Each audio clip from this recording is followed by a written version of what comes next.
Alors, comment fait-on concrètement pour créer du contenu grâce à l'IA générative?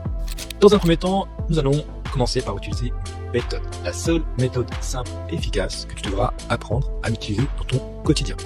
Cette méthode, c'est la méthode ROSAT. R-O-S-A-T.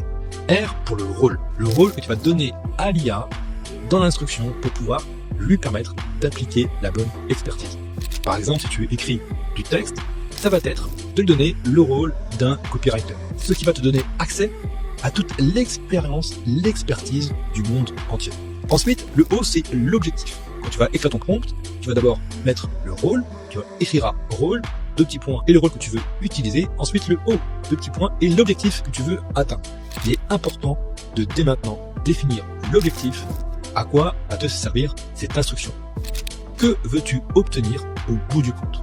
Car sans objectif, tu ne pourras pas avoir le bon résultat. Le S, c'est la source. Ça peut être un texte que tu souhaites partager avec l'IA pour t'aider à concevoir un nouveau texte, ou un lien vers un site ou un blog où l'IA pourra aller piocher les bonnes informations pour t'aider à concevoir le contenu.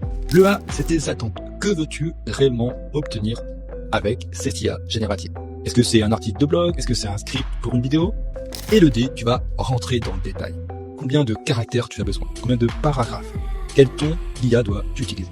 Si tu utilises cette seule méthode, tu obtiendras déjà un excellent résultat.